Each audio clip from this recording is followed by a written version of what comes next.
Un día más, con la gracia del Señor, proseguimos el comentario del Catecismo de nuestra Madre la Iglesia. Bien, y ahora, si podemos, vamos a explicar los dos puntos siguientes que tienen como título Consejos Evangélicos, Vida Consagrada.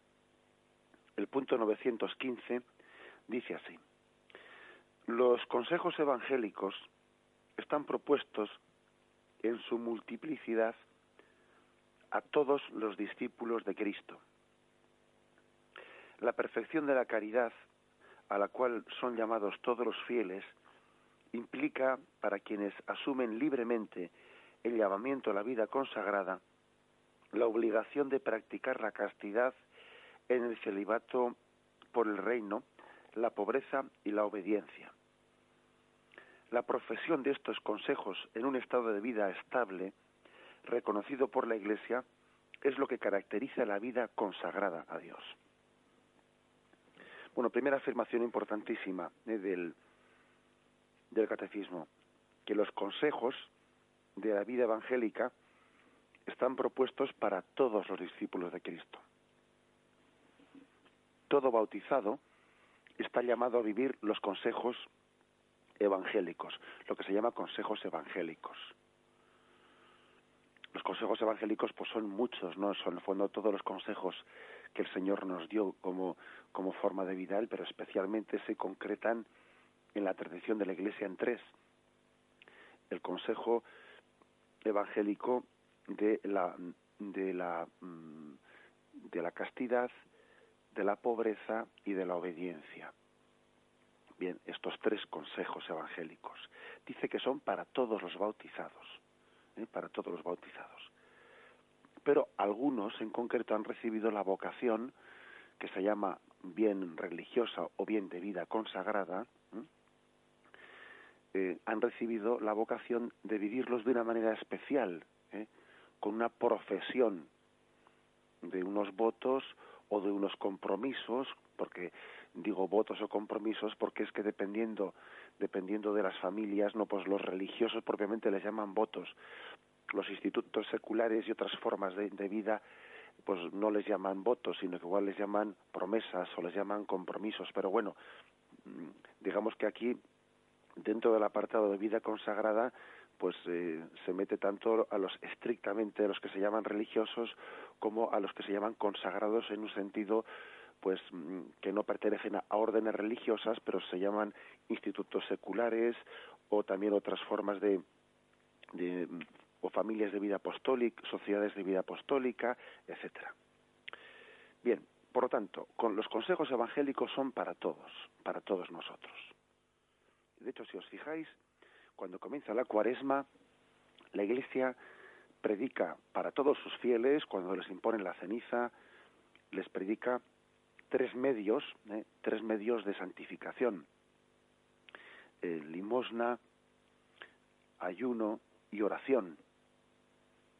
Y les está dando con ello unos instrumentos para vivir los tres consejos evangélicos. Frente a la tentación del materialismo, que Jesús mismo en el desierto, ¿no?, pues padeció como tentación de Satanás. Todo esto te daré. Le llevó a un monte desde el que se veían todos los reinos del mundo, ¿no? Y Jesús fue tentado diciendo: todo esto te daré si postrado me adoras.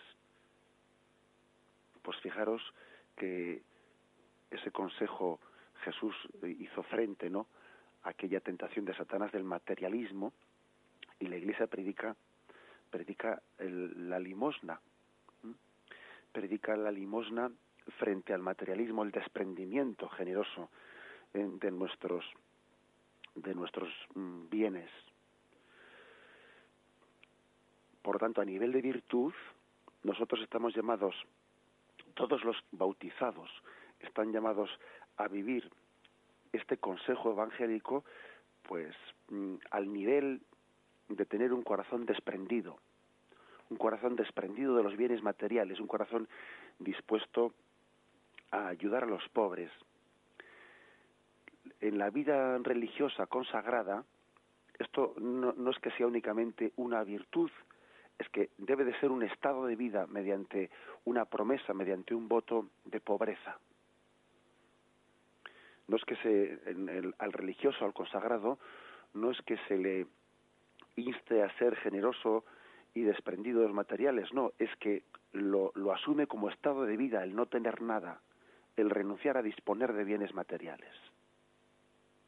Pero fijaros bien que lo que era una forma para todo bautizado, una forma de luchar contra el materialismo, un consejo de cómo luchar frente al materialismo, se convierte como en un estado de vida para el religioso. El abrazar la pobreza como voto, el no tener nada. Hay otra tentación, recordarla bien, la tentación del prestigio, ¿no? Satanás lleva a Jesús a lo alto del alero del templo y le dice: tírate de aquí abajo, los ángeles te cogerán y bajarás y entrarás en Jerusalén descendido por los ángeles desde el alero del templo, ¿no? Satanás le está tentando a Jesucristo de una tentación de prestigio, ¿no? De una entrada triunfal, gloriosa en Jerusalén, pues bajado por los ángeles. Sin embargo, Jesús rechaza esa tentación y quiso entrar en Jerusalén pues de una forma humilde, montado en aquel pollino, en aquel borrico, ¿no? Su entrada es humilde.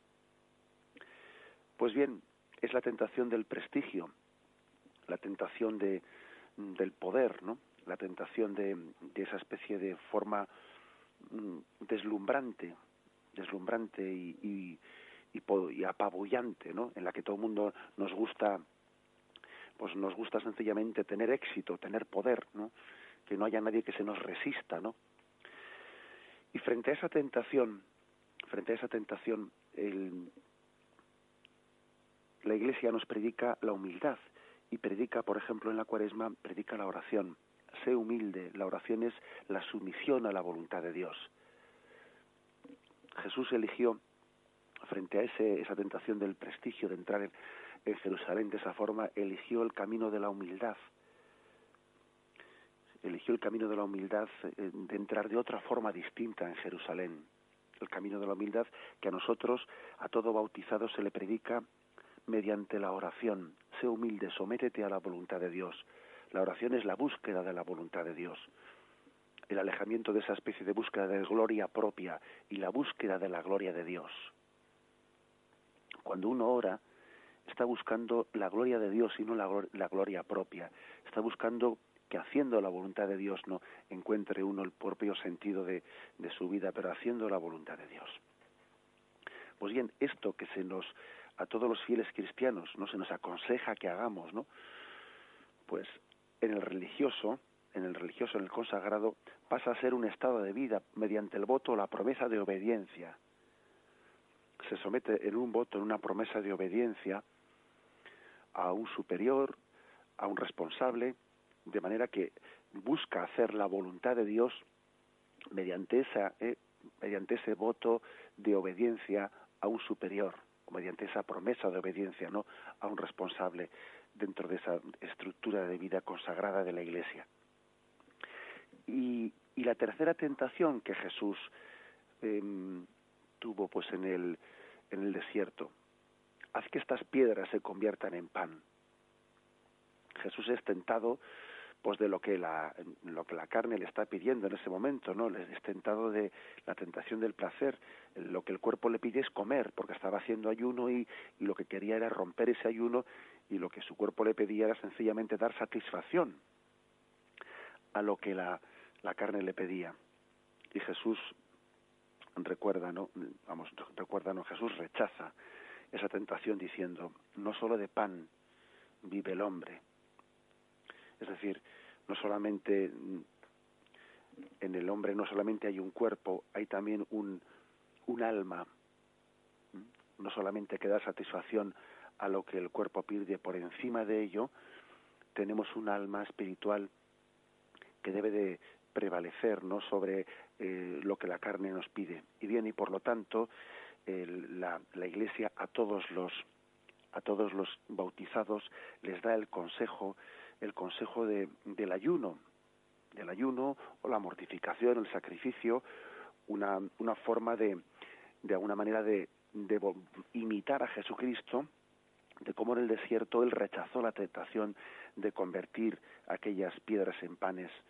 No solo de pan vive el hombre, no solamente el hombre no debe de priorizar en su vida eso que pide nuestra carne, debe de tener la prioridad el espíritu sobre la carne, y por eso el hombre está llamado a ayunar, a hacer sacrificio, pues para testimoniar mediante esa forma de vida,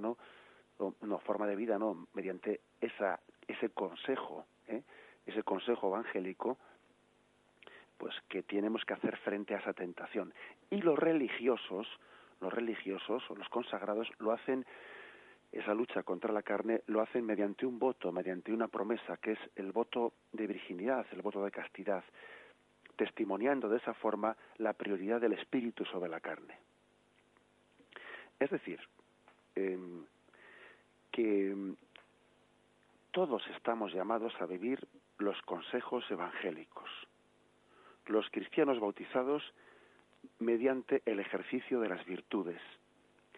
Y esas virtudes se ejercitan, pues tal y como la Iglesia nos predica, ¿no? Especialmente en Cuaresma, esas virtudes se ejercitan pues por la generosidad de la limosna, haciéndonos pobres de esta forma en espíritu.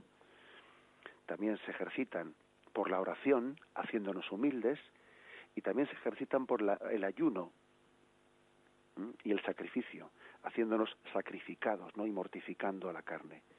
Bien, pues esos consejos evangélicos son los que los religiosos, los que los consagrados, en una forma, en un estado de vida especial, en un estado de perfección cristiana que llama también, ¿no? Pues la Iglesia, profesan de una manera estable, con una forma de vida, en los 3 votos o en los 3 compromisos de consagración, que son pues pobreza, castidad y obediencia. Lo que para todo el bautizado es pues un consejo de cómo luchar contra las tentaciones, para ellos no es que sea solo un consejo en el sentido de mediante virtud luchar, sino mediante estado permanente de vida. La bendición de Dios Todopoderoso, Padre, Hijo y Espíritu Santo, descienda sobre vosotros. Alabado sea Jesucristo.